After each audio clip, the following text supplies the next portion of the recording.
Saudara-saudari jemaat yang dikasihi Tuhan kita Yesus Kristus, terimalah salam dari HKBP Kernolong, HKBP tertua di Pulau Jawa. Sebelum kita beristirahat malam hari ini, marilah kita sejenak mendengarkan firman Tuhan. Mari kita mempersiapkan diri, kita berdoa. Allah Bapa kami bersyukur karena Engkau telah memelihara hidup kami, memberkati kami bekerja sepanjang hari ini. Saat ini kami mau merenungkan firman-Mu. Kami mohon kuasa Roh Kudus yang memampukan kami untuk memahami firman Tuhan. Dan kami beroleh kuasa untuk mempedomani firman-Mu dalam hidup kami. Dalam nama Yesus kami berdoa. Amin. Renungan malam bagi kita sesuai dengan nas bacaan malam dalam Almanak HKBP tertulis dalam Injil Yohanes pasal 10. Ayat 1 hingga ayat yang ke-10. Sebagai ayat pembimbing renungan, yaitu ayat yang ke-10. Beginilah firman Tuhan. Pencuri datang hanya untuk mencuri dan membunuh dan membinasakan.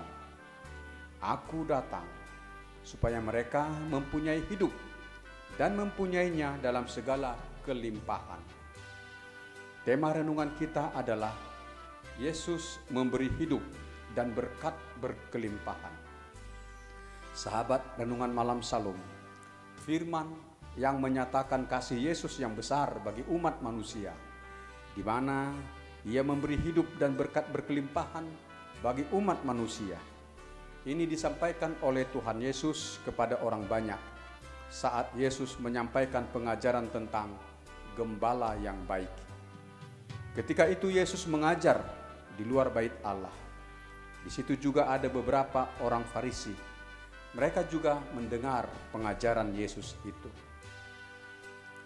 Orang Yahudi pastilah mengetahui dan mengenal karakter gembala yang baik, yang mengasihi, menjaga, dan memelihara domba-dombanya.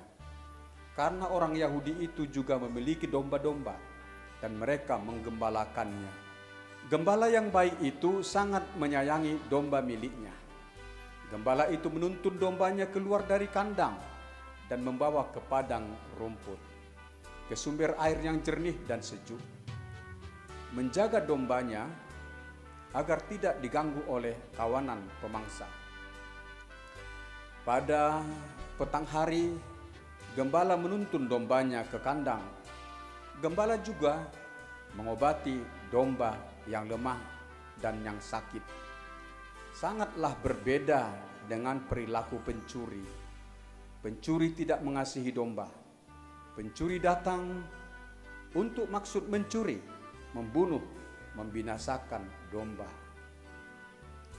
Sahabat renungan malam Salum, pengajaran tentang gembala yang baik dan pencuri yang jahat itu disampaikan oleh Yesus kepada orang ramai sebagai lanjutan dari percakapan Yesus dengan beberapa orang Farisi yang marah kepada Yesus. Dan orang-orang Farisi itu mengecam Yesus sebagai orang berdosa. Apa yang memicu kemarahan orang Farisi itu? Berawal dari mujizat yang telah dilakukan oleh Yesus, yaitu mujizat menyembuhkan mata seorang buta, di mana orang buta itu buta sejak lahirnya. Ia mengemis di pinggir jalan menuju ke bait Allah. Orang yang disembuhkan Yesus itu sangat bersuka cita. Tetapi beberapa orang Yahudi membawa dia kepada orang-orang Farisi di bait Allah. Dan orang Farisi itu justru marah, mempermasalahkan kesembuhan pria itu.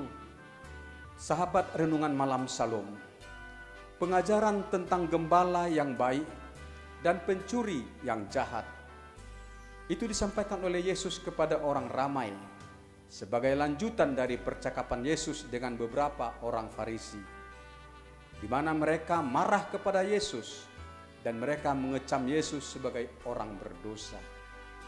Apa yang memicu kemarahan orang Farisi itu?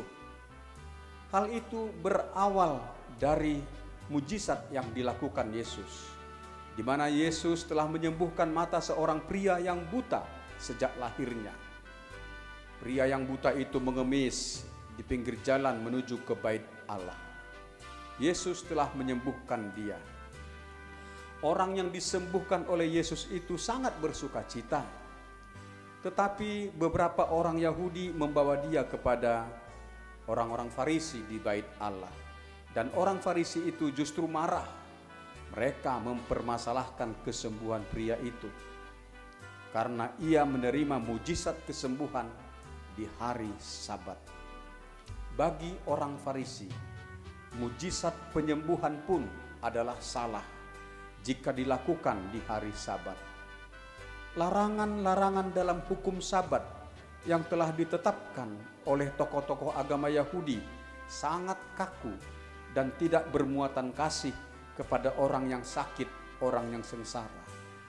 Orang yang sakit tidak diperbolehkan mendapat layanan kesehatan pada hari Sabat. Tetapi Yesus merombak kekakuan ketentuan agama itu dan mengutamakan kasih untuk menolong, untuk menyembuhkan, menyelamatkan orang yang sengsara. Orang Farisi itu juga menyusahi kedua orang tua dari pria yang telah disembuhkan itu dengan kata-kata intimidasi yang keras. Ketika orang Farisi itu memanggil kembali pria yang telah disembuhkan itu untuk mempermasalahkan kesembuhannya itu lagi, pria itu dengan tegas mengatakan bahwa ia percaya kalau Yesus itu berasal dari Allah, karena Yesus berkuasa menyembuhkan orang yang buta sejak lahir. Mendengar itu, orang-orang Farisi itu semakin marah dan mengusir pria itu keluar dari bait Allah. Di luar ia bertemu dengan Yesus, lalu ia bersujud menyembah Yesus. Sahabat Renungan Malam Salom, Yesus menggambarkan dirinya sebagai gembala yang baik. Ia datang ke dunia ini untuk memberi hidup, memberi keselamatan, dan memberi berkat berkelimpahan bagi umat manusia, bagi setiap orang yang percaya kepadanya. Lalu siapakah yang dimaksudkan oleh Yesus sebagai karakter pencuri itu? Pencuri itu adalah orang-orang Farisi itu, sebab mereka dikuasai hawa nafsu yang jahat. Kejahatan menentang Yesus, berupaya menghambat warga jemaat Yahudi untuk mempercayai Yesus. Dan mereka membenci setiap orang yang menerima Yesus. Pengajaran-pengajaran Farisi yang menyangkal Yesus sebagai Mesias adalah pengajaran yang menyesatkan orang banyak. Baiklah kita datang kepada Yesus, gembala yang baik, yang menggembalakan dan menyelamatkan hidup kita. Daripadanya lah kita beroleh pengampunan dosa, beroleh hidup kekal, beroleh penghiburan dan kemenangan. Yesus memberi ketentraman hidup bagi kita. Dia memelihara, menolong kita, dan memberi berkat yang berkelimpahan bagi kita. Pencuri atau penyesat selalu mencoba memisahkan kita dari kasih Tuhan Yesus. Tetapi kita harus dapat melawan segala bentuk pengaruh dari oknum atau pihak yang hendak mencemari iman kita terhadap Yesus, gembala yang baik itu. Agar iman kita murni dan teguh, kita percaya menerima Yesus adalah gembala yang baik sebagai juru selamat kita. Demikianlah renungan kita pada malam hari ini. Marilah kita berdoa.